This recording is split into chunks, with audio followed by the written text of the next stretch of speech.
I make really weird experimental B movies that 9 out of 10 people in the room are going to hate, but that 10th person's going to love. We've gotten to a point with movies where I think things have become so homogenized where we're trying to make something for everyone, but we're making something for no one. And I target those niches out there that feel like nobody's making anything for them. I'm your guy. I'd rather someone hated my movie than just went, because it's like, oh, I spent 2 years of my life for, If I'm gonna make something, I have to have never seen it before. What's the point of just being a cover band and throwing more of that on the heap? All the FP movies, like when I was doing those with other people, I was like, we should really target gamers. I'm like, no, we'll go to indie filmmakers. I'm like, indie filmmakers are gonna fucking hate this. Give it to gamers, trust me. Can you imagine a movie like Dumb and Dumber coming out today with how like trigger happy everyone is? You know, two on the spectrum guys going on a road trip and played by two others who aren't on the spectrum? Fuck. Channing Tatum comes fucking flying out of the trailer and he's like in his GIMP mask. It was gnarly. But I mean, I thought it was funny. But then you look at poor little innocent Emma Watson who looked like she'd never even said the F word before. And she was like, I can't guarantee you'll like my movies, but I can guarantee you've never seen them. It's its own thing. You don't like it, that's fine, but you haven't seen it before. And you can't say it's a cheap version of X, Y, or Z.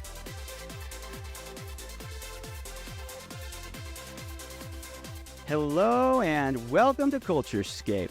Two ninjas roll in, but only one ninja rolls out. This is the show that interviews the geek creators and influencers who built nerd culture. I'm your host, Pete Pischke, and today we have an exciting one.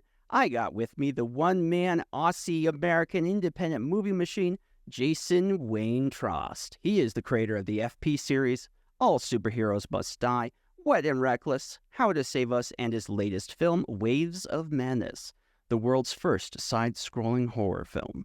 Jason is known for creating fascinating films on dime store budgets with crews of only a handful of people. He's appeared in films by Wes Anderson, Seth Rogen, Will Forte, the metal band Slayer, and more. So today we're going to jump into the life of this indie movie maniac to discuss his career, his filmography, what working in indie film is all about, and of course his latest movie, The Waves of Madness. Welcome to the show, Jason. Yeah, thanks so much for having me. It's great to be here.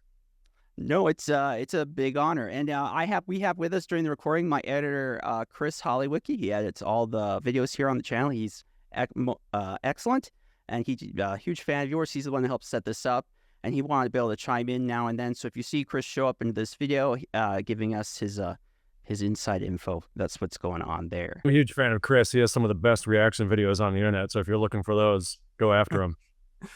Thank you so much, and hey, everybody. I think you're actually like the only person I follow on YouTube on my channel. Oh, really? I think so. That is an honor. Legit. I'm so happy to hear that. No, Chris is awesome. I am very much in his debt. He is a complete steal. He's been an excellent partner to have for the channel. I'm a fan of his as well.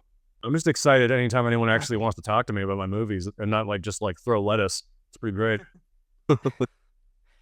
Getting ready for this, I watched through all the FP films. I saw Superheroes Must Die. There we go. I have that right. I also watched Waves of Madness. I think I also watched MacGruber. I saw MacGruber like the week before again. I haven't watched that in a long time. So I'm ready for this. I'm ready. Right. Yeah. I get my throat ripped out pretty nicely. That. Yes. Let's just get into this. How would you describe someone that doesn't know a lot about you, Jason? Like you're going to a meeting, for maybe they're, I don't know if you attend church. Maybe it's a business meeting, and they're like, "Who are you?" How would you describe yourself, Jason? I make really weird experimental B movies that 9 out of 10 people in the room are going to hate, but that 10th person's going to love. And that's what I do it for, because I think we've gotten to a point with movies where I think things have become so homogenized where we're trying to make something for everyone, but we're making something for no one. And I target those niches out there that feel like nobody's making anything for them. I'm your guy, and I make it for nothing, and I do it all by myself because it doesn't really make that much money. And if I don't learn how to do it all myself, it's never going to happen. And I think that's not a good enough excuse. I can't get the money to make it. And I refuse to not have these weird things come out and be seen. Someone's got to do it. For what I watched, I enjoyed it, and you've received media coverage from the New York Times. You've been covered by a lot of bigger creators that are into your stuff. That's why you've, among other reasons, why you've shown up in some big projects. I think we mentioned them in the intro. So I mean, you do have a following. You are liked, but I think you are on the more independent. I don't know if cult-like is quite the right word, but you're definitely on the independent scene. That's like, It's about as cult as it gets. Like I haven't been on a real film set in like 6 years, so I think I'm about as indie underground as it gets. Like I live on the other side of the planet. yeah, I was gonna say you're like really independent. You're not like fake indie like all the popular I'm not kids fake like. indie. Like I raise the money myself. I distribute it myself. I do all the stuff myself. I dabble sometimes with real people and then kind of get disappointed and then come wandering back to myself. Yeah, no, by the way, if any of you are interested in anything in this interview, all Jason's films are fantastic. I really enjoyed it, especially FP2. I think that one was my favorite. Awesome. Yeah, no, Jatro. I enjoy the adventures of Jatro. I'm glad FP2's had a comeback. That was loathed when it came out. Really, I That was some of the most hate mail I've ever received on a movie because people were like, "Fuck you! It's not the first one. I fucking hate this." Oh, And then wow. they turned around and now it's their favorite. Like most people, like it's my favorite of the franchise. But at the time when it released, it was people were not happy. You know, I had the pleasure of seeing that at a horror movie festival in Chicago right when it came out. So That's that was right. I think that's where we first came in contact because you got in touch with me on Facebook from that, right? oh yeah, that was probably around the same time when we first started talking. And to see it, because you just don't run into people on the street who like the FP. You find them online pretty much. And Yeah. seeing it in a theater with a bunch of people who were fans of the first one and laughing along with each other was a really great experience. It was a great way to first see it. So I'm actually surprised to hear you say that people were like that when it first came out. Well, generally, I've done this long enough to know in my experience that you only hear from the people who hate it most of the time. Generally, when people are satisfied and love it, they're just like, "That was great," and they don't like go on and like go on a tirade and start talking about how much I fucking love this movie. I love this movie so much. I'm gonna let people know. Like, no, they're all when they laugh with their buddies and go to bed. So yeah, I think it's just part of the internet. You always hear the negative, even if it's not the predominant. But when it's all you hear, you're like, oh gosh, they didn't like that one, and that's a little bit of why FP3 and 4 happened and went so different because I was just like, well, they hated that, might as well try something different.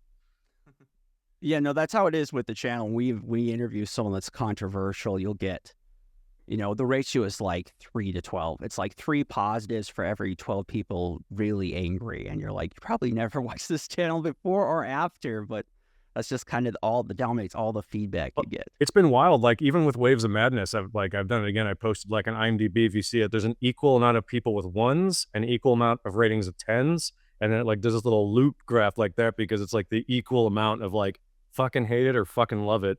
But I always feel like that's a win because I'd rather someone hated my movie than just went because it's like, oh, I spent 2 years of my life for like at least like with like if you treat these things as art, at least I elicited a reaction, and that's what it's supposed to do. And like I don't know if people know this. I think Rotten Tomatoes fucked everything up because you have this like bullshit aggregate system that tells you like, well, 90% of people thought this movie was okay. That means it's great.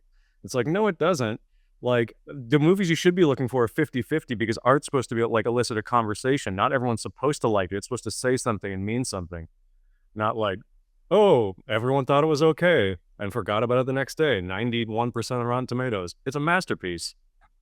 But no, I completely agree. That I have so tapped out of the streamers because it's just slop. It's bland. It's boring. It's made for people so they can do something else on their phone and have it on the background. It's actually a mandate. When you go and pitch things for them and you try to write things for them, they have to be like, this has to be, that's where you're like, why is the script so dumb? And they keep saying the same shit over and over again. And it just seems like nothing's happening because you have to understand what it is when you're like in the kitchen or in the bathroom or on your phone. And that's like, you go through that and it's like, you do these drafts and you're like, this is just the stupidest thing ever. Like, yeah, but your mom knows what's happening when she's in the kitchen. So that's our target demographic. Like, well, okay. Well, that's not what I got into movies. I got into movies for fucking RoboCop. What is this shit?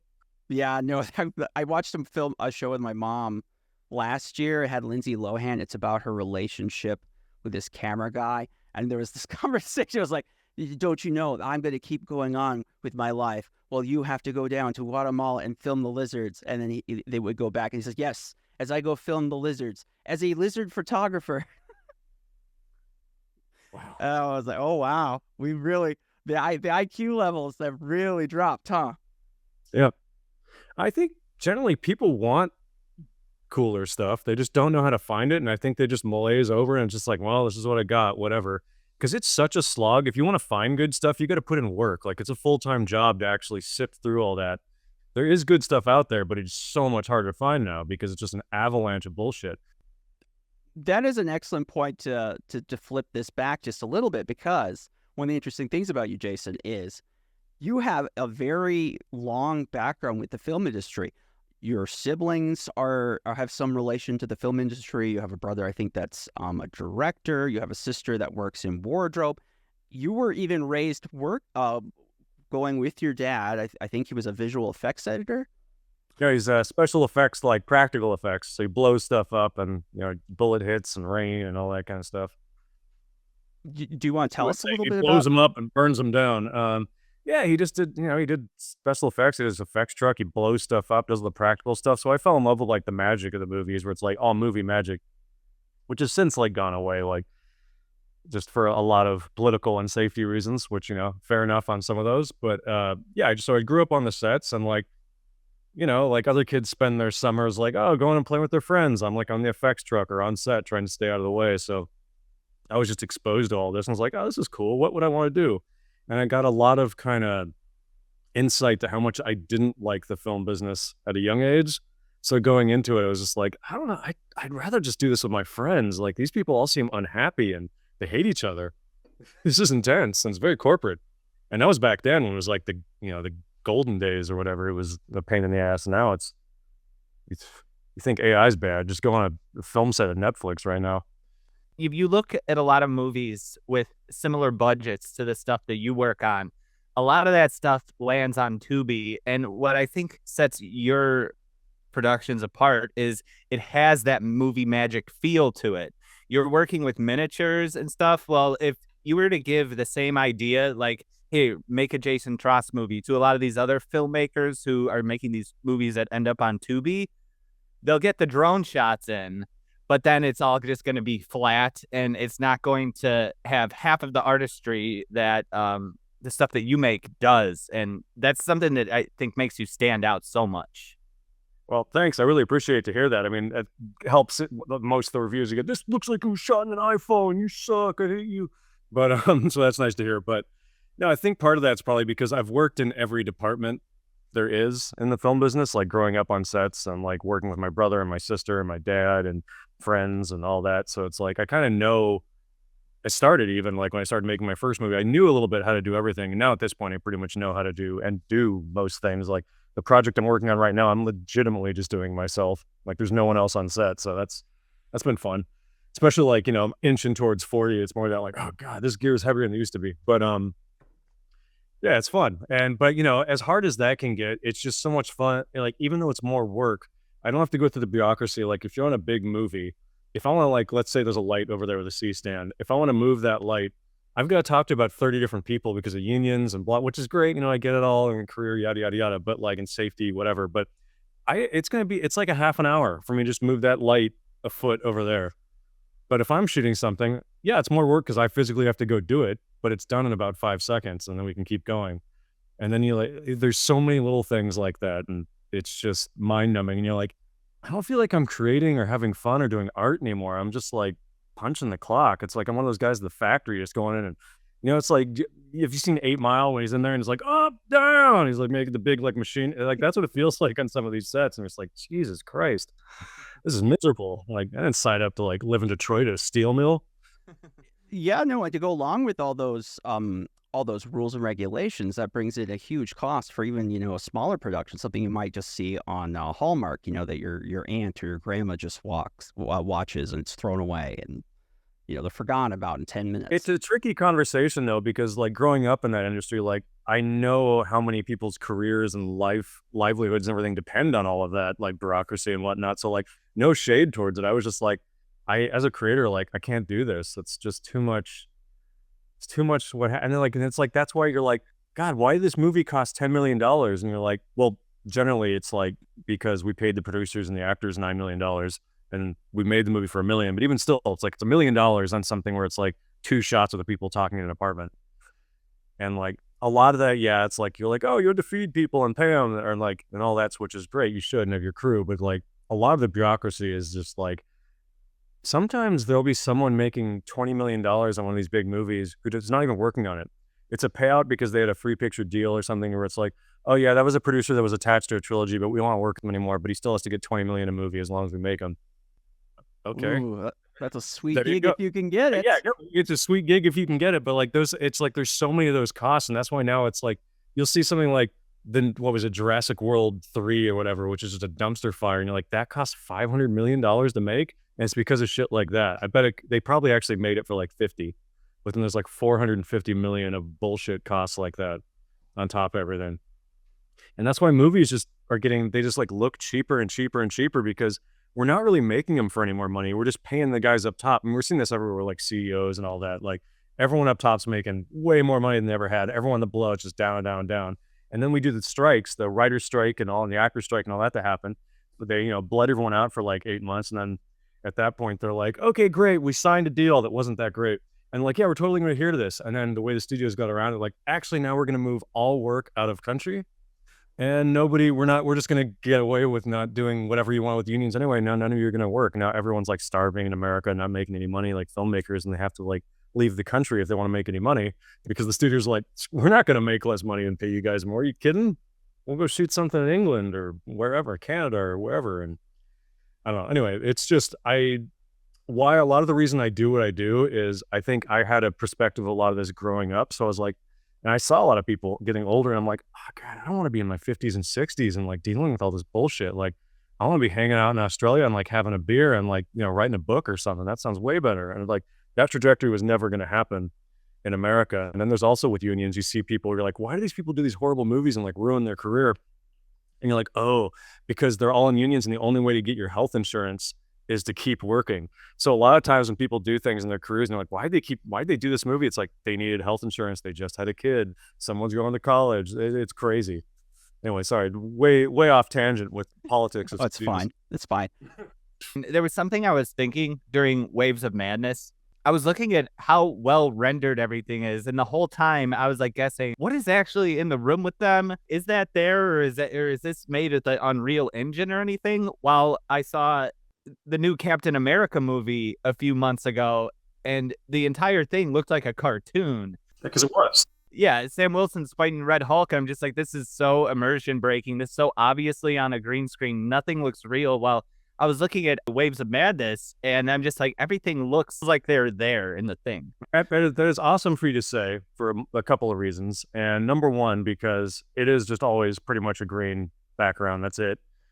So we're pretty much just on these, like, I measured out where it's like, okay, we shot in a studio apartment, like the one I'm in here, but upstairs.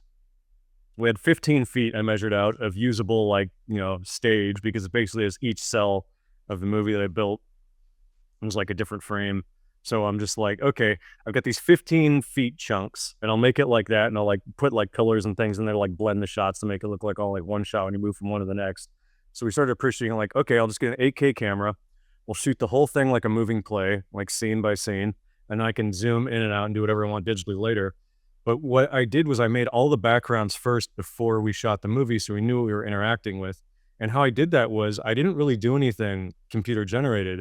It was all me going around and taking photos of plates of things. Like if you see a bench in the background, you see a storefront or things like that, that's a collage of things I did basically like Photoshop and Final Cut. I did the whole movie top to bottom in Final Cut Pro. And all the layers to where it's like, okay, in the background, that's that bench I took a picture of in Sydney. I'll cut that out, put that bench back there. I'll put that storefront there. And I just built the entire ship with real life pieces and then blended them together and put layers of like fog and smoke and lighting and stuff in there. And it was just a lot of fun because I got inspired by the old like PS1 survival horror games like Resident Evil and things like that, because they didn't have the graphical power to make these backgrounds look as bitchin', but they're like, if we kind of just make like moving photos and a little polygon guy walks through it, how cool does that look? I've just always loved that vibe because it just really felt like art to me. And I was like, this is awesome. It's like a moving painting. So that was kind of my inspiration for all this. And I started with that obviously with FP3 and 4, but I feel like I've definitely perfected a lot more with this one. Did you like see someone else take that approach and use that method, or is that just something you came up with? Because I don't think I've seen anyone else do it, and it looks great. That's nothing I've seen anyone else come up with. I mean, I guess unless I'm counting what they did with the pre-rendered backgrounds back in the day on PlayStation, that was my point of reference. I'm like, I wonder if I could just do that with backgrounds in a movie. Probably same concept. It looks really cool, and it really sets your things apart because you see other filmmakers attempt similar things with green screen, like really ambitious things, and it always ends up like it's kind of immersion breaking. But the way that you do it, it really sucks you in.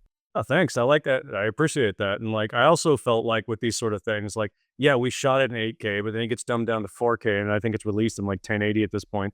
And I put so much like softening and grain and other shit on there, like old school movie stuff, because I wanted it to feel like an old school like 30s side scroll. If like they made video games in the 30s, this would kind of be what you'd get. I think some of that, Ways of Madness is actually very good. Like I'm not just saying that to make my guests feel better about this conversation. Like I really legitimately thought it was really well done because I'm a huge fan of Lovecraft and his novels. I love those PS1 games. This remind me a lot of like stuff that System Shock or Bioshock had done.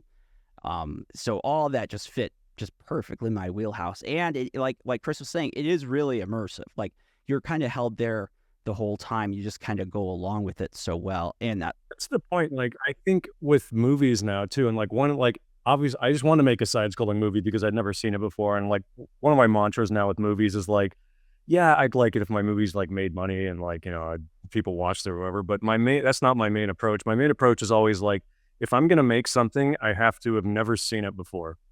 That's what I like. I didn't necessarily start that way, but I got to that point where I'm like, what's the point of just being a cover band and throwing more of that on the heap? If I'm going to make something and spend 2 years of my life on it, I want it to be something I've never seen before. And that way it's like, I can't guarantee you'll like my movies, but I can guarantee you've never seen them. So at least there's that. And if you are and if you are that person who likes it, I think you're really into it. And what I liked about the side scrolling beyond just like, oh, it's cool to do because no one's ever done it before. I was playing these games there's a lot of cool like side scrolling games now that are narrative and they have horror elements, like things like Oxenfree and stuff. I think that's probably around when I started tuning in. I was like, oh, this would be pretty cool actually. If you just did a movie like this. Like this is really an engaging story. But what side scrolling does, and I think a lot of one shots do, and I think obviously it's why we started with a visual medium with like plays instead of movies.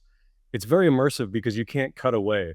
I think movies, they overcut now, and the things with a lot of cutting, like, and the coverage that we're so used to and everything, they use all that. That's a way the studio can just like refine the movie and just make it as marginal as possible. You keep cutting it down, cutting it down, cutting it down. But what's fun with this is it all has to be a one shot. So it's like you get to go back to the old school magic of movies where it's like, oh shit, you actually have to have like blocking. You have to both like act at the same time and interact with your surroundings. And it brings a life to it and you can't look away. And I find when you can't look away, you're sucked in because, you're seriously like, oh, it's going to cut. It's going to cut. There's no cutting away. So you have to do these things where it's like, how do we build tension with a monster coming, but you can't do the usual tricks? It's like, oh, we'll cut away. You'll cut to his eyes. You'll look down. There'll be an insert, grabs the knife. Oh, look, little insert, monsters over here. You can't do any of that anymore. So like completely had to change the way I thought about making movies. And like that experiment was just so much fun. And I can't wait to do it again. yeah, Waves of Madness. How many people and how much money do you think you put into that project? I think it was about 20,000 USD. And I have to speak like that now because I'm Australian. And generally, there was about 3 people on set, including myself, sometimes less. Sometimes it was just Wow. Talia and I. But yeah, usually there was about 3 people. Sometimes a couple more if there's like, a couple more people. But a lot of times even if it looks like there's multiple people on screen, there aren't. Like you're never going to get more than 2 people at a time on screen usually. It's really cool that you were able to do that because when I went to school, just community college, but I wanted to get into filmmaking myself. And in 2007, I attempted to make my horror movie called Sick Ada, the horror movie involving cicadas, because we have a 17-year cicada plague here where billions of them come out of the ground. And I was trying to make it with a small amount of people who weren't very cooperative with me, and it didn't ultimately end up getting finished. So the fact that you're able to make it work with just a handful of people is very impressive.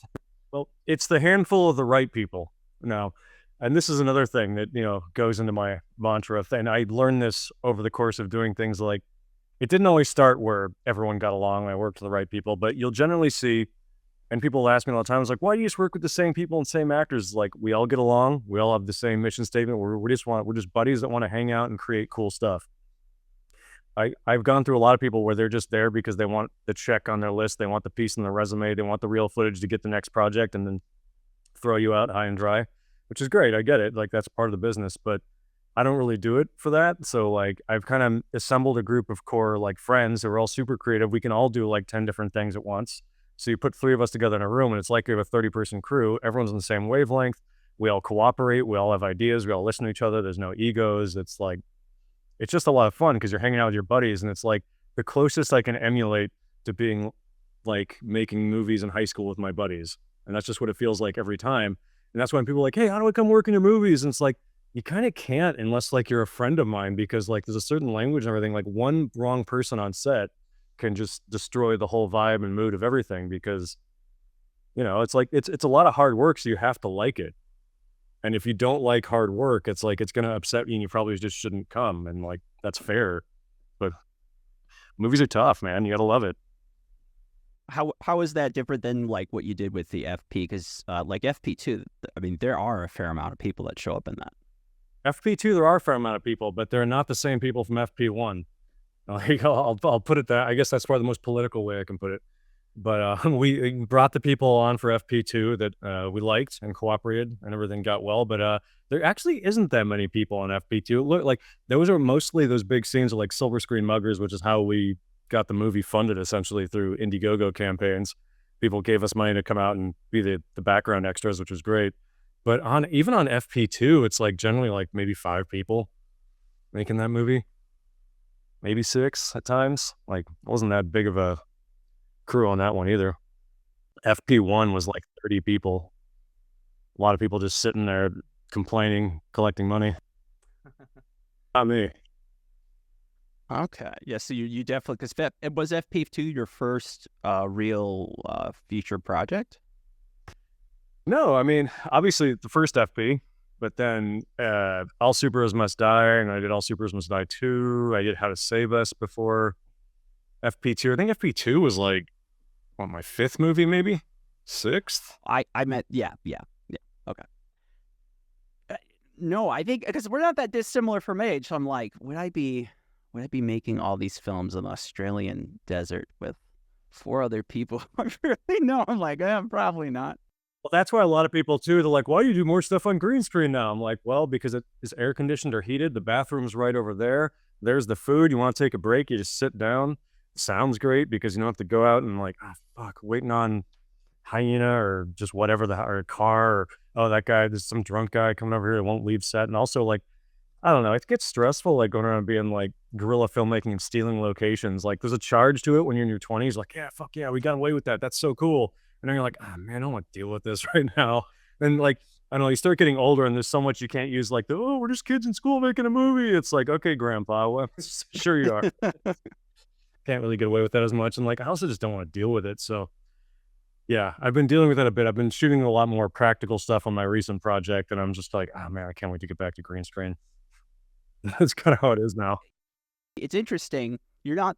We've had this even just recently with a bunch of people who are fairly well known, even places, not just in your industry, but across different creative industries. Like we had Ken Levine, the guy who made BioShock, and he talked about something similar where he's like, everyone thinks bigger is better, but it gets so big you don't know the people you're working with. The budget is out of control. You no longer have that hands-on artistic, you can't just like focus in like you used to. And I've seen that with several guests lately we've had on the show, me and Chris, where they're like, we want to zone in and we want to work with people we know really well, that are friends, that we know what they can do and how to do it. And they're much more artistically fulfilled. So it's interesting to me that you were finding yourself approaching this in a similar vein, even though you're in a completely different industry to those folks. Oh, absolutely. I mean, all you ever want as a creative, I think, is like creative freedom, or as close as you can get to it. And like, as they say, more money, more problems. And that's really what it is. Like, the more money you get, it's like the more bullshit you got to put up with. And that's not just making it, that's like the releasing of it. Like, let's just say, like, because I went with a distributor on Waves, and it's been fine. It's been fun. But like, The problem is like just because of bureaucracy, just how things happen. I turned that movie in, like I finished it at the end of July last year. So it's taken like a full year to basically come out. And like that's just how it goes, like all the wheels and everything how they turn in the business. But like, when you're creative and you're like, oh man, if I did this myself, it would have been released in August. That would have become the next project. But it's just that kind of thing where you're just like, I don't know, it's like release stuff like a lot of times bigger companies, they don't, and distributors, they don't like really care or listen to how you think something should be released. Like all the FP movies, like when I was doing those with other people, I was like, we should really target gamers. And like, no, we'll go to indie filmmakers. And like, indie filmmakers are gonna fucking hate this. Give it to gamers, trust me. And they're like, no, we're gonna give it to like the most hipster filmmakers ever. It's gonna be great. And like, they're gonna hate it. And sure enough, they did. No one would listen. Like, go to the gamers, target the gamers. Like, they won't. They're so afraid of doing that with movies. I'm like, guys, movie adaptations of video games now are making more money than anything else. Like, target the goddamn gamers. Like, they want to watch stuff. It's an untapped market, but they won't hear it. Anyway, when you're doing it yourself, you can be the guy that's like, I'm just gonna go do it, and give it a shot. To back up your point, everyone was surprised at how well that Minecraft movie just did. Like it blew through everyone's expectations. They're just like, that's what the kids want. Yeah. So give them what they want. Like, the superhero thing is finally coming down to a lull. Like I think we're on the downtrend, thank God. So now I guess it's video games. And then they'll milk the shit out of that, and then there'll be something else. And here we are. Something I miss from films. I remember when I was a teenager. This is you had movies like Nacho Libre. So we're talking about the late 2000s. There was still movies and comedies you could go to that had a bit of that bro culture, where it's like, yeah, this is kind of stupid, but that's kind of the point. It's all just kind of fun, and like that kind of genre just disappeared completely from Hollywood. Comedies in general have just disappeared. Like basically, like like little, like they can be funny enough and it can be like jokey, quippy, but like full on like comedies, like can you imagine the Farley brothers trying to do anything today? Like stuff like that? Like no fucking way would something like Dumb and Dumber come out. Can you imagine a movie like Dumb and Dumber coming out today with how like trigger happy everyone is with like, two on the spectrum guys going on a road trip and played by two editors who aren't on the spectrum? Fuck. They'd never work again. It's a goddamn classic. Like, I've never thought of the characters from Dumb and Dumber being on the spectrum, but I think that's what there would be an article about that. 100%. Everyone involved with that movie would never work again. That happened today. I did all those movies, all the movies that we grew up and loved. That would be the case. Like, even like something like RoboCop, people get canceled. Like, they'd be like both like, like I can't believe like what they've done to police and this, that, and the other thing. I don't even know. Like, it's crazy now. And like, also, I think something you just touched on as well is that remember when original movies would come out? Like that'd be a thing where it's like Nacho Libre was original, it wasn't based on anything. That was great. I used to love those days, like when you could just make something that was an original idea. It didn't have to be based on like a comic book or a video game or a book or et cetera, et cetera. Like I feel like that used to be a luxury when something was based on something. It's like once in a while, like, ooh, they made a Batman movie. That was cool. Totally. That's completely true. Yeah.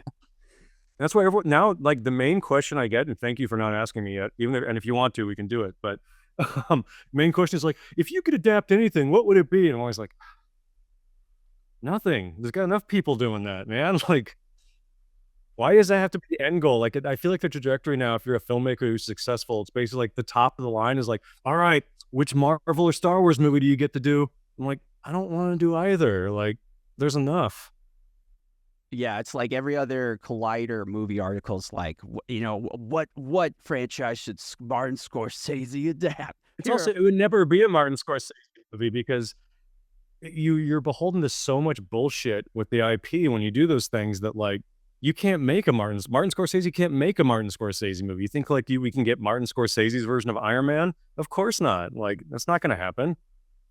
Like it has to be within limits, It can be Martin Scorsese enough. Like we can do one Marty scene. We'll throw a Marty scene in the middle. The rest of it's going to be indistinguishable from the other 40 movies. And it's like, that's not very interesting to me. And like, I get like the payday aspect, but then you start getting into it. And I know too much about that with the Directors Guild to where, like, let's say I was to join the Directors Guild and do a Marvel movie. the most that they'll allow me to be paid for the first movie, and that's like 2 years of my life, is $100,000. That's just how the guild works, like tough titty. And then the second movie is like around 300 grand.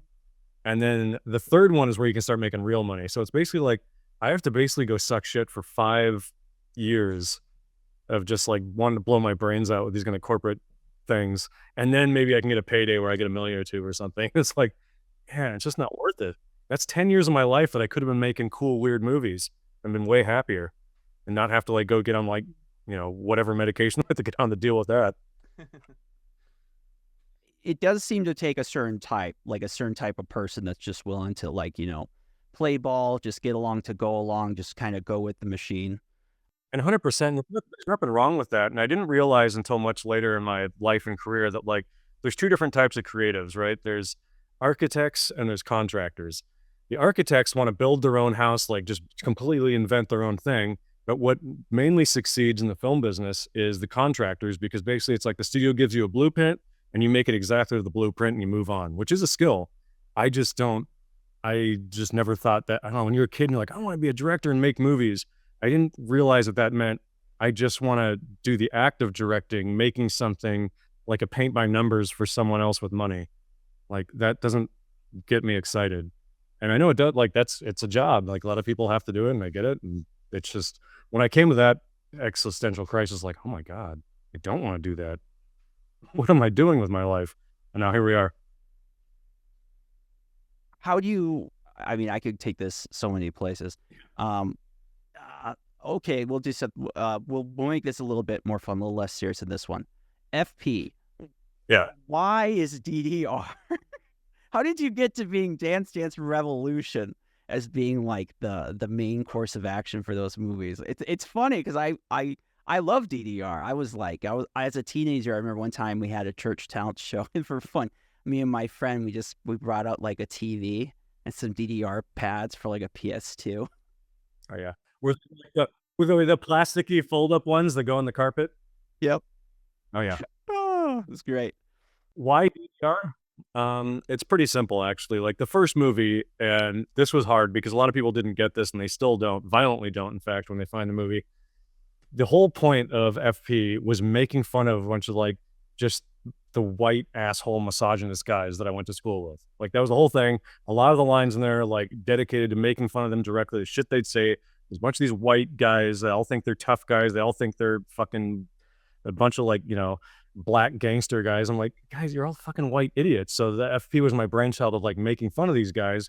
And I was like, what better way to demasculate them than to make them battle in this movie doing something as objectively silly as Dance Dance?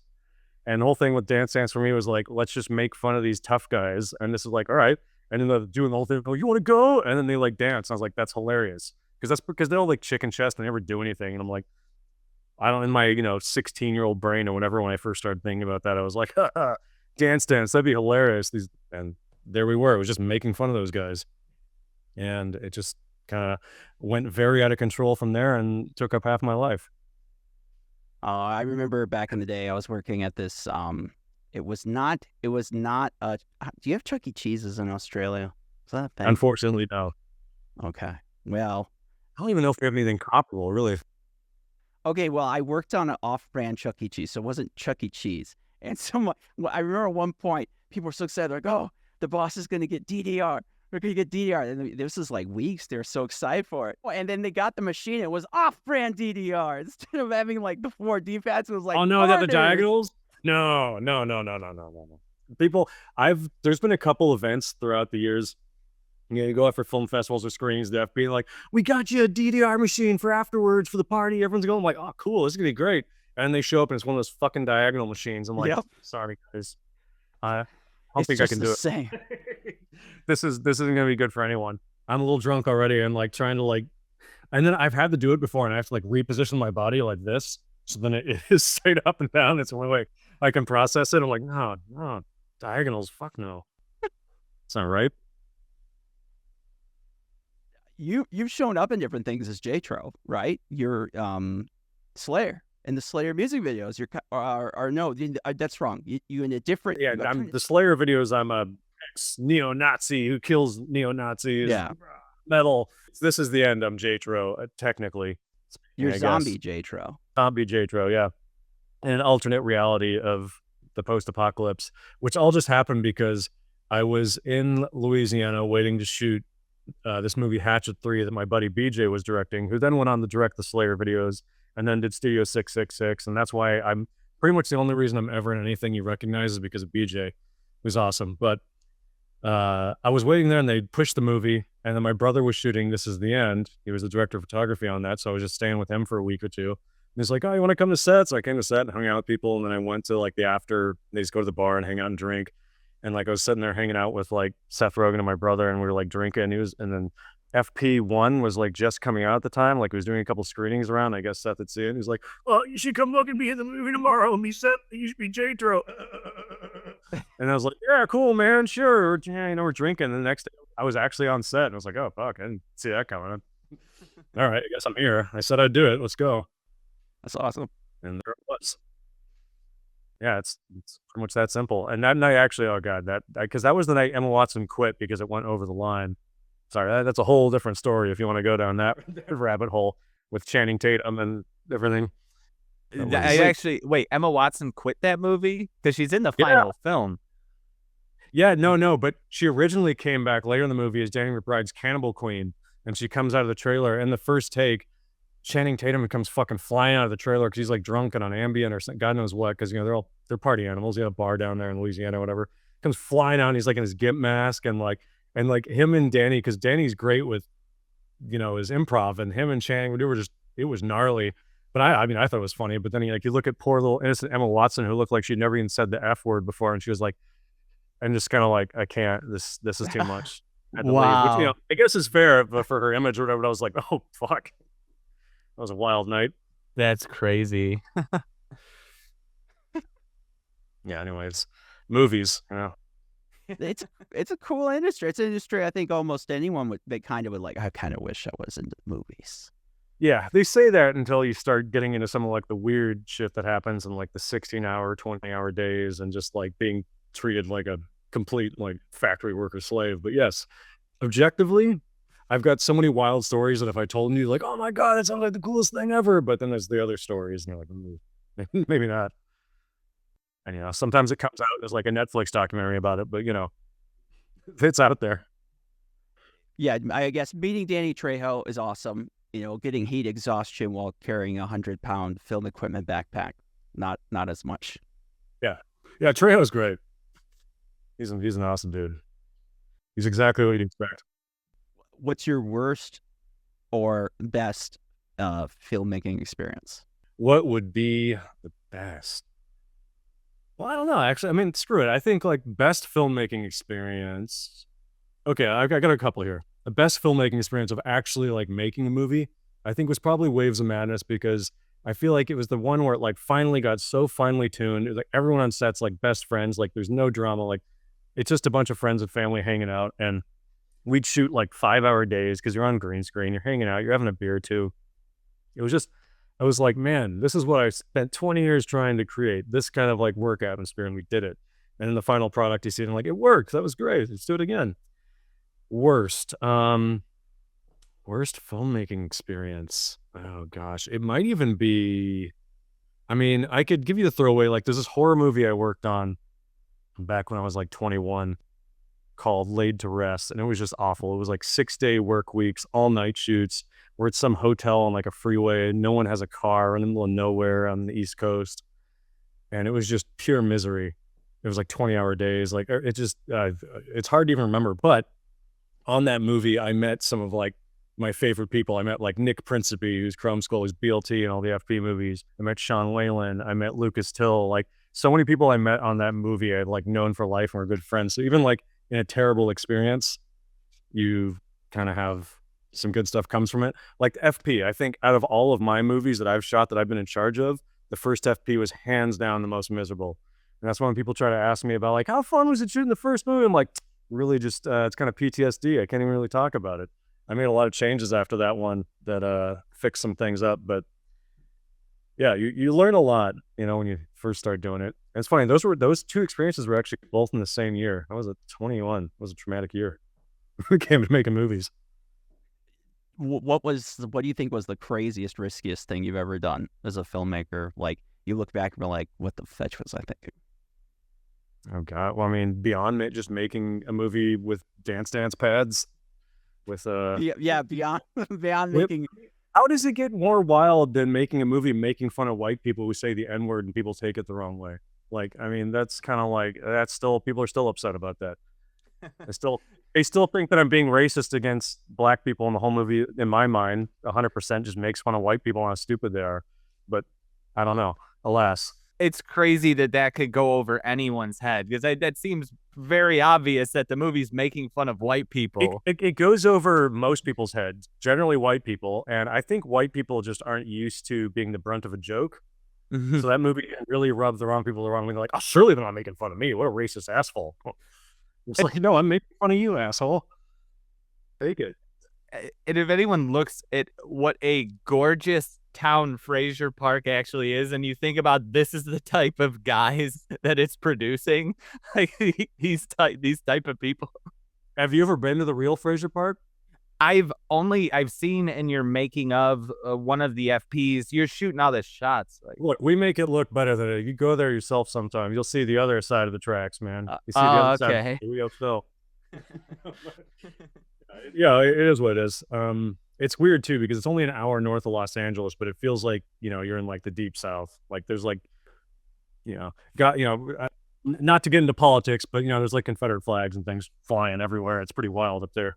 I'm just looking at the landscape. Like some of those drone shots you get for it is just like, wow, this looks legit gorgeous. Some of the shots that you put in them. One of my favorite moments, just from I guess my career in general. Now that we're back at that, as it just clicked. I knew it would happen later. And it involves the FP, so it's kind of on topic. I was at a rap party for some movie of a friend's, and do you guys know who Ted Levine is? Who was the bad guy in Silence of the Lambs? Like you fucked me, I fucked me. Okay, yeah. Yeah, he's like one of the scariest like on-screen villains ever. He's just like a terrifying guy, and as he's gotten older, he's like even scarier of a presence in real life. And so I'm at this movie. I knew he was in the movie. I was like, oh, cool. He was in the movie. I didn't realize he was there at the party. And I'm sitting there by myself because I'm usually like, oh, if I don't know anybody, I'm like having a beer in the corner and just kind of hanging out with the one person I know or something. And I was just sitting there. And then I see this guy just walking towards me, beelining from across it felt like it was like 100-foot walk. It was probably like 10. But it was like this like a Terminator. And I'm like, oh, fuck, that's Ted Levine. Holy shit. That's the bad guy from Silence. And he's staring right at me. I'm like, look, there's clearly no one around. He's coming for me. I'm like, oh, fuck. What is this going to be? Because he's an intimidating guy in real life. And he comes right up to me and is like, saw your fucking movie, the FP? Funniest thing I ever fucking saw, man. He gives me like this big like bear hug. I'm like, what the fuck? And then we just talked about how much he loved the FP. And I was like, okay, this the things I never expected in my entire life. That guy, knowing that movie, okay, I did it. I guess I can quit now. That's amazing. It's amazing. That's cool. Because you have you have those moments with like the big movie stars or whatever, and you run into them. It's like, cool, whatever. But there's something about those like iconic B movie stars from like your childhood that are those great character actors. When you like brush up against them in the wild, they're a much rarer Pokemon to me to find. And you're just like, wow, I can't believe that just happened. It's not like I've had things where it's like, oh, I guess I just pissed next to the rock. Oh, that was fun. But like, it's like, oh, cool. You kind of expect it, but like, no one expected Ted Levine to come rolling in. No, that's pretty cool. I really appreciate you doing this show, by the way, Jason. Oh, I appreciate anyone wanting to talk to me. Like, it's so good talking to you guys. Like, it's so much fun being able to like actually talk to people who understand what I'm about and care about what I'm doing. Because a lot of times you get these corporate podcasts, like the bigger ones, and they just kind of like, they're just doing it because they have to. Some publicist like force them to do it or whatever, and they don't even know who you are. They haven't watched your movie, or they just don't like it. So it's really cool that you guys actually like understand and celebrate what I do and people like me do. I think it's really cool. Yeah, no, and I'm sure Chris agrees. It feels like because people are willing to speak with us, it's like I don't want to waste their time. So I'm going to try to understand what they're about or jump into their catalog. I think there's a few things out there maybe I couldn't get. Like, I'm not even going to try anything sports related. It's just, this is going to go nowhere. It'll just be a train wreck. Don't no one offer, please. No sports. Well, I mean, that we beat is the deadliest blood sport known to man. So we've kind of crossed that off the list for you.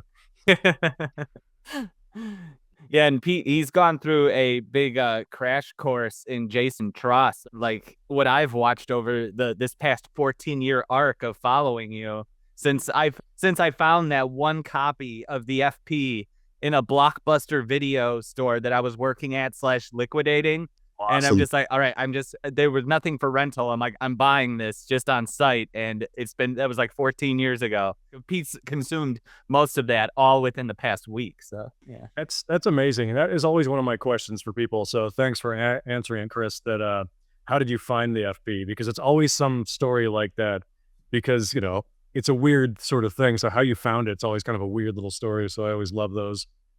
They're very interesting how people came across it. How do you make a living, or how do you figure out balancing your creative side, with daily life? Oh yeah, no, there's a couple answers to that. One, have a very successful, more corporate facing wife. That's been great. She she does a lot of takes over a lot of that. But also another reason why I do a lot of the things myself on movies is because it's kind of the only way to see a return on them. Because if you have to start involving and paying a lot more people, then you don't really see anything in the end, you know? So it's like, I kind of just fund myself to live and create everything. It's like on Waves, I did all the post myself. So that was the budget. It's like, I can either pay each individual person on post to do it, or I can just pay myself to do that for the year. It's going to take a year no matter what. So I might as well just do that. Right.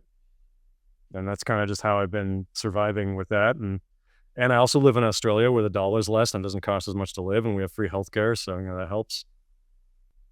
Do you like it down there with the kangaroos and the koalas? And I love it. It's like Disneyland down here. It's hilarious. Australia is cool, but it's like every other dangerous animal. All of them. Man, All of them. I love that that's the publicity that this country gets, because being here, that's not really true. Like, I never run into any of the things. I've, you know, lived here for over 5 years now, but I've been coming back and forth for 12 years since I met Talay. And I've heard all these horror stories about all these animals and these things I'm supposed to see. I've never seen them. I've done all kinds of stuff. Like, I saw one of the big spiders like once, and it's like, what? But I love that that's a thing. No one will come down here because I think everything's gonna kill them. Like, dude, you guys have fucking mountain lions and grizzly bears and all this shit that's gonna eat. Nothing down here is gonna eat you whole. Like, basically everything down here, as long as you don't screw with it, it's not gonna screw with you. Like, it's fine. Like, kangaroos, like, they bounce away. Like, yeah, and if you fuck with a kangaroo, yeah, it'll kick through your chest, but just don't fuck with a kangaroo and you'll be fine. Like, they're not violent. Like, if you don't do the fat guy American thing, like, run over, like, you're gonna be cool. People have just seen that one video where one of those big ass spiders come out of the vents in the car, and then I think that like a certain percent of people, a certain part of the population, is just like, no. I love it. I love it because Australia is amazing because it's the size of the continental US, but it only has the population of like Los Angeles County. So it's like, keep that secret alive, man. It's great down here. Keep up the negative PR.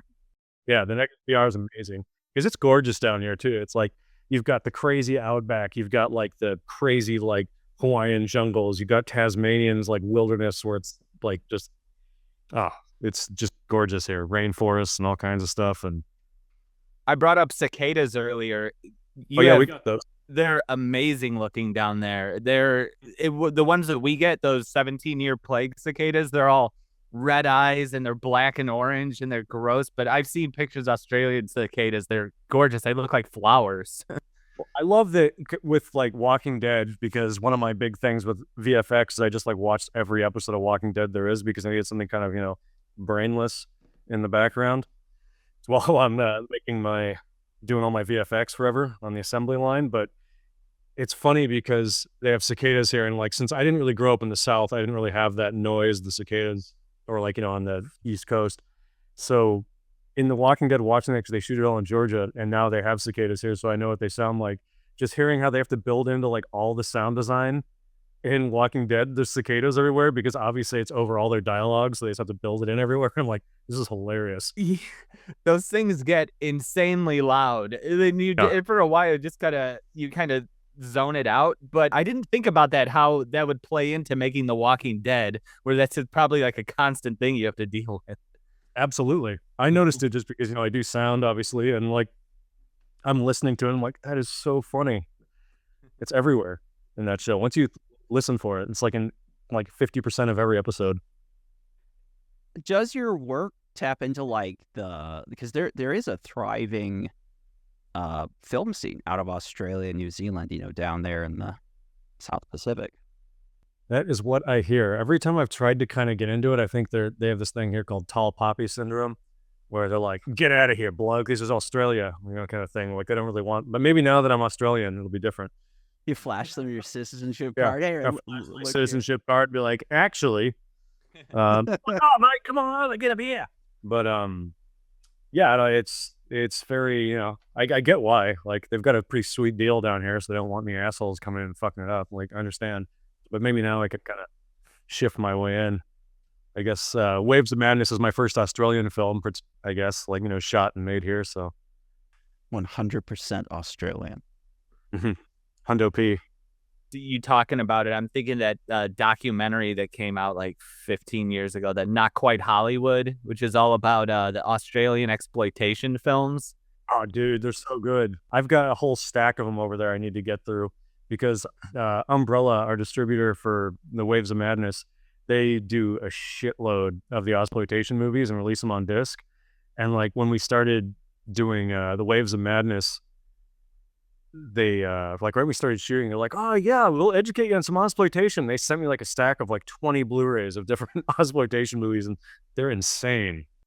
Have you considered going, I want to get more into Waves of Madness, if that's okay, but I was going to ask, have you considered going back to do more comedy things? It feels like you've moved more towards the horror as like a film category you enjoy. Yeah, well, I mean, I've always loved survival horror things. Like when people ask me like, what's your favorite video game? It's like Resident Evil on PS1 is usually pretty high up there. And I've just always loved survival horror stuff growing up. Like, I don't like the slasher, like what I call like the rape escape genre, where it's like dude with knife chases scantily clad woman for the whole movie. Like, I can watch this, but that doesn't really get me going as a filmmaker, like having like abused some poor actress for like a month, but she gets away in the end. So it's empowering. That's really like, it's not for me. But I like the more like John Carpenter kind of stuff, like The Thing and things like that. Those have always been some of my favorite movies. And I've always wanted to get into it more. And honestly, it's a lot easier to get butts in the seats with doing something weird with horror. I think horror is one of the only genres where you can like innovate and it's celebrated, as opposed to like if you innovate in other genres, it's hard. People are like, I don't know. So like there is that aspect of it. It's easier to get funded and easier to get people to watch it for sure with horror, and I do like it. Comedy is probably the hardest thing to do right now, which is unfortunate because that was my chops with what I grew up with, which is like I love action comedy stuff, but comedy is just such a hard genre right now. Like it's pretty much, and since I do this myself, like it's nice like when someone sees it and like, we'll play that. Like trying to take a comedy film to like a film festival or like to any distributor right now is just like, no way. It sucks, but It's so weird how out of all the genres, it's comedy that's become like this hyper political thing. It's like and because it's on both ends. You're gonna get one side's gonna be like, oh, this is woke BS, and the other side's gonna be like, this is so offensive, and there's no winning with that. That's so yeah, basically like what I'll probably end up doing is if I get to make more movies in the Waves of Madness franchise, where like every different one we're going after a different monster sort of thing. The next one, if you watch Waves of Madness, there's the after the credits bit, which kind of like alludes that there may be a Castlevania-like sequel. I'm hoping to get started on that sequel soon, but I'm also hoping to get more of like the action comedy banting in those as they go to make them fun and loose. But I think like the only way you can kind of do comedy now is like sneaking it into something else. You can't just be a comedy anymore. And like, the Marvel movies, I think were successful for a while because they did that, because they kind of like snuck in the funny stuff in there. It's like, you kind of have to sneak. That's like the only way you can do comedy, which is wild, but yeah, it's too bad. You have to treat it like forcing people to take their vegetables. yeah, you have to force people to have fun now. It's really hard. Like, it's why I put like the 3 drink minimums at the front of the FP movies, because it was basically me being like, pull your stick out of your ass, have fun. That's just what that disclaimer is. Like, it's okay to have fun, exhale. watch the movie, have fun. Like, because we used to watch movies and have fun. Like, that was the purpose. Like, they were an escape. Like, it's weird now with movies how you see, like, there's this kind of uptick and, like, everything has to be miserable. It's like, how miserable was it? How many people died? God. And by the end of the movie, it's like the main character, he's even worse off, but he might have learned something. Like, that's like kind of the hero's journey now. I'm like, what the fuck has happened? Like, I don't know. Life is like kind of objectively so miserable all the time now for people in real life. And like, you turn on the news and it just gets worse and worse. It's like, wouldn't it be cool if movies are like an escape again, where like we go on an adventure, things get tough, but they make it out in the end and everything's fine? Like, what was wrong with that? I don't know. It's really weird now. Like, and you see it with like the superhero movies too, where just like everything is like, how fucking miserable was it? And like, I call it like misery porn. And I think it started happening in between like Last of Us and Last of Us 2. I'm not talking about the TV show, but like with the The games. games. Like Last of Us, like the first game, it's like super tough and it's hard and miserable, but there's like hope. And at the end, there's like, objectively, it's like a kind of happy ending for that universe. And then Last of Us 2 is just like, how much more miserable can it get for everyone? And it's just misery porn. And it's like, you're a bad human for playing this. You're a bad human for not playing it. And at the end, she loses everything and learns nothing. Things tough. And it's just like, what happened? Like, why does everything have to be so miserable now? Yeah.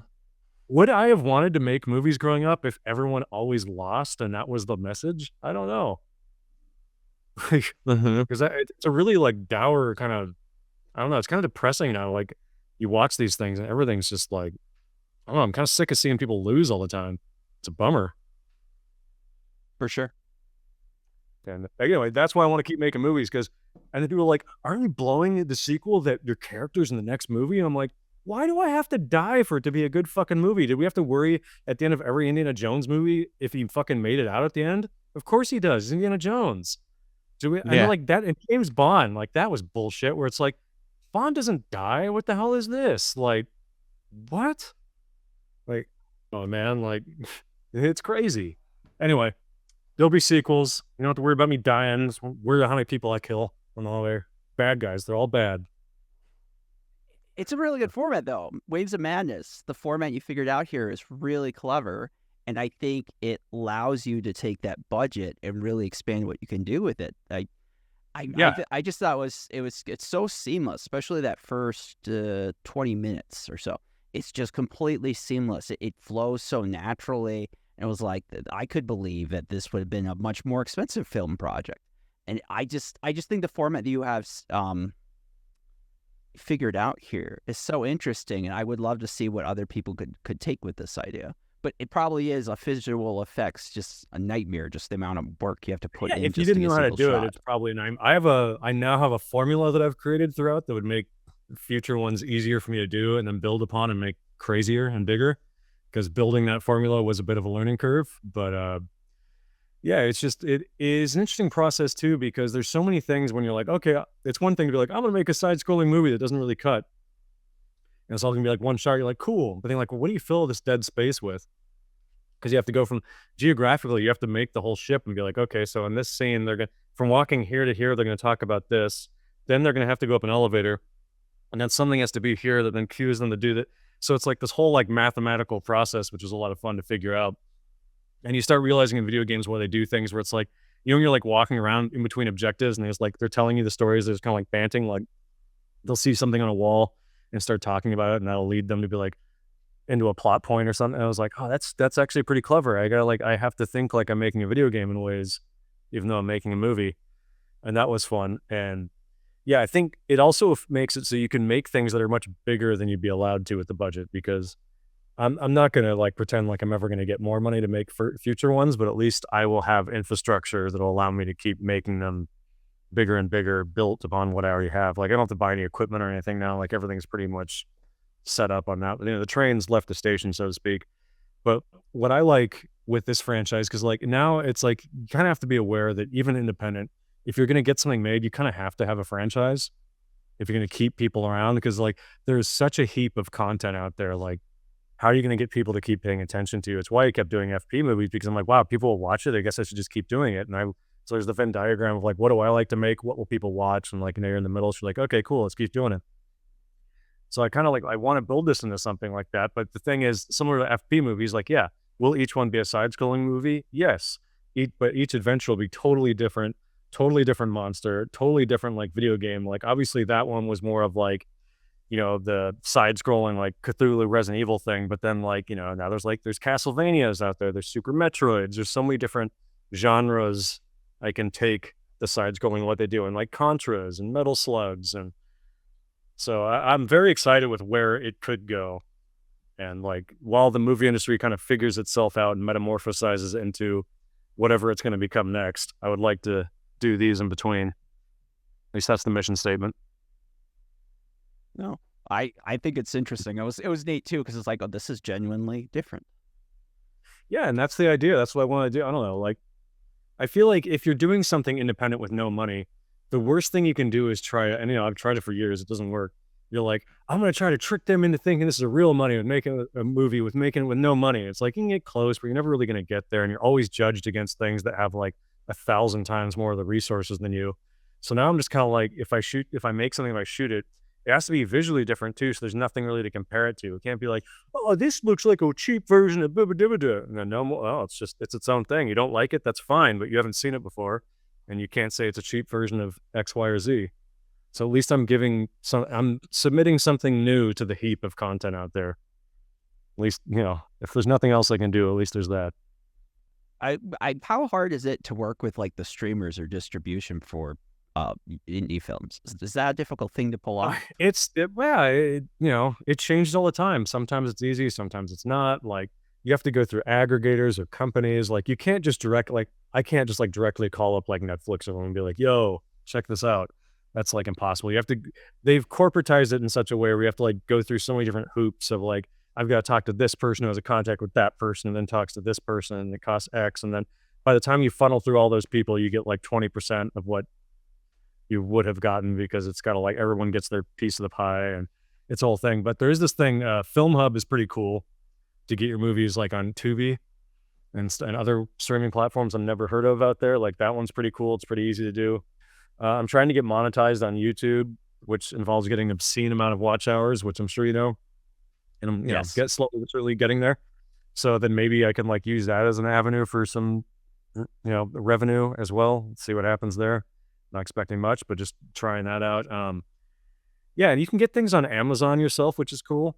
And through Tubi, you can get things on Apple. So it's like I can basically by myself get things on Tubi, Amazon, Apple. And to me, I'm like, if I can do that, it's out there legitimately enough. And of course, there's like the Vimeo option, but like, no, I don't think many people care about that one. That one's kind of like low key and not as hot. That's what a lot of authors like. That's what they utilize Amazon for, and they'll just be churning out books and like through that way. And it's cool. You can do that with movies as well. Yeah, no, I did that. I did that with my book with Invasion Outback and with Jatro Beats Off Christmas, the Choose Your Own Beats book. I love that so title. Both of those are on Amazon in paperback and hardcover because I just wanted to try that out because I heard about people doing that and I was like, oh, this is cool. I should try this out. So I think there'll be more of that in the future because I've been kind of thinking about with the Waves of Madness. I don't know if you ever read the old Resident Evil books by S.D. Perry that are like, I don't know, it depends on how big of a fan of Resident Evil you are, but there's like these really cool books that she wrote about. They're like novelizations of the games, but then she also wrote books that are like in between adventures of the games, which are really rad. So I kind of, with like the Waves of Madness franchise, whatever I end up calling that franchise, like writing in between adventure, like little pulp, like 150 page, like, paperbacks and do like audiobooks that like are little adventures in between. Sure. Yeah. I got to get my hands on that Choose Your Own Adventure books. I had like this Goosebumps one. I used to read those all the time when in grade school and stuff. It's an Amazon away, man. Yeah, there you go. Ships with Prime. Dude, don't you have a Choose Your Own Adventure video? I think you made. Yes, I do. It's called Afar, an interactive film, and it's like basically this VHS PS1 Silent Hill horror Choose Your Own Adventure sort of movie that I'm working on right now. I'm trying to get that finished up in the next month or so I can move on to the next project. But yeah, the demo's up right now. You can play it on YouTube, play/watch it. There's, different options you can do. Every option or, choice you make kind of like fills out the universe and like what's going on with the story in the world. It's very experimental, experimental, neat, strange. The Indiegogo's up right now for the pre-order because I want to do a physical edition of that beyond the YouTube, where you can actually like with your DVD remote, you'd make the choices. I thought that would be fun. So it's like totally old school. And I think it's quite sad that a lot of physical media is dying now. So I want to at least be out there. And then I'll try to make it a Steam game down the road just to dip my toe in that to see how that all works. Because I've been told in a similar fashion that it's pretty easy to get your game on Steam if you follow, XYZ on that.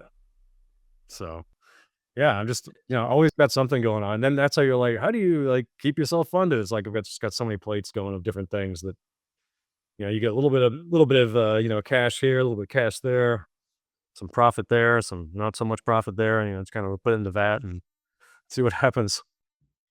Yeah, it seems like with all the indie people we've met, if they really want to be making it work, they're just constantly hustling. Just always got something going. It is how it goes. Like I actually have my work schedule because I think everyone's like, that's so much work. How do you do it? It's like, look, objectively, it does sound that way, but if you treat it as a full-time job and like you have 9 hours a day to do this or whatever, it really isn't, especially if you have structure. So like all of my structure was like in the morning is like my hustling infrastructure stage. Like, because over here it's morning right now still. It's not even, what is it? 11:20 a.m. So tomorrow I'll do my infrastructure like hustling phase until maybe about lunch.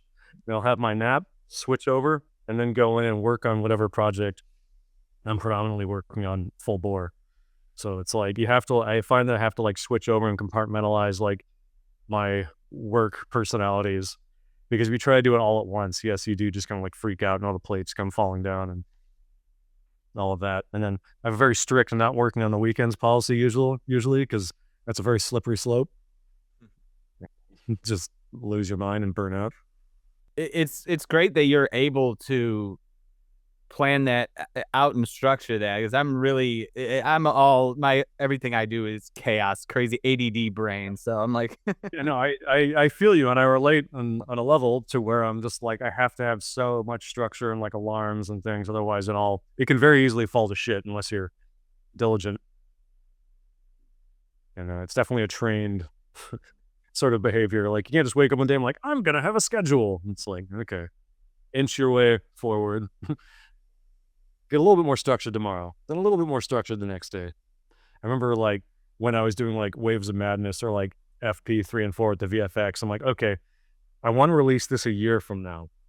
I'm basically finishing about 2.5 minutes of movie a week on a good weekend. Let's call that the average. Then I'm going to do like the math of like what 2.5 minutes a week, how many weeks is that? And I'm going to need this many weeks to promote. And you kind of like build out your whole year like that because I find when you look at the whole project, you're like, oh, holy shit, I'm going to do a whole movie by myself. This is bananas. What are you thinking? There's so many things to think about. Like, let's pull it back. What needs to be done each week? That way you just think about a week at a time. So I'm always just 1 week at a time. Like I'm cognizant of what's coming to a degree, but I kind of just push all that out and I'm like, okay, this week I'm just focusing on this 2.5 minutes. I know that's what I get a week. That's the battle. And then next week on Monday, I'll get together and have a meeting with myself and be like, okay, what's this 2.5 minutes look like? What do I need to figure out? And that's that week. Because otherwise, yeah, you'll go insane. Like it's so much to do if you think about it all at once. Yeah, that's the old. Well, how's that old nugget go? How do you eat an elephant? Just like everything else, one bite at a time. Yeah, that's exactly it. Like, and that's always the advice I give to everyone. It's like, just don't stress yourself out with the whole thing at once, or you'll never get anywhere. So there's so much to do. I guess we'll start wrapping this up. Chris, was there anything else that you wanted to bring up or mention? No, not enough to top my head. I think we got through a lot. How far through all of your notes and stuff did you get through? We pretty much covered everything. Okay. A little bit out of order, but pretty much everything. Nice. Okay, good. Yeah. Great. This is really fun. Yeah, this is great. I mean, feel free to have me on again sometime. This was fun. I would love that. This is a super treat for me. It's like, as I was saying, this has been a 14-year arc, and to arrive here and actually get to talk to you and do this interview, like I've learned some stuff that I've been wondering and just didn't know for a while. Like, so yeah. Oh, that's wild. All right. Hey, Jason, is there anything else you want to share? I guess we'll just wrap this thing up. Yeah, I mean, anybody who wants to like see what's going on with me, I'm all over the social medias. I'm on Facebook, I'm on Twitter, I'm on Instagram, Blue Sky. Like, if you go on like Twitter and Blue Sky and Instagram, I've got a link on there to my link tree, which is JTro Presents, and I try to update that with just about everything that I do. So if you just want to go there and you hate social media, take a look at that. Sometimes I'm also like kind of starting up a newsletter. If you want to do that, get in with me, give me your email, and I'll put you on the list. Please go see The Waves of Madness, like whether it's digital or get the cool Blu-ray that's got all the special features and booklet and all that stuff, because that'll help get the sequel made. I don't know, anything. Watch my YouTube videos, support however you can. Or, even you hate this, you can tell me how much you hate it. It's fun. We'll chop it up online. Thanks a lot for listening to me just ramble for 2 hours or however long it's been. Oh, it's no problem. It's our treat. Yeah. Thanks for coming on, Jason. Of course, my pleasure. Okay, then, guys. Well, be sure to check out Jason Trost's films. He has a bunch of them on YouTube and digital, just like he described. And this show wouldn't be possible without the help of my friend here, Chris Holowicki, who is here in this video. He makes me look way more competent than I actually am. And, of course, all our wonderful viewers like you. And so until next time, my friends, Keep geeking out. That's right. Keep geeking out. Hey there, gang. If you are a fan of CultureScape, and I know you are, and want to get involved in supporting the show, well, now you can. By joining the CultureScape Patreon, you'll help support me and my editor, Chris, as we create the show and produce more quality journalism. For just $5 or $10 a month, you not only help us, but get access to our exclusive members-only Discord. You'll also get to vote on and suggest new guests for the interview. So if you are a fellow weeb and love CultureScape, then come join us today on Patreon.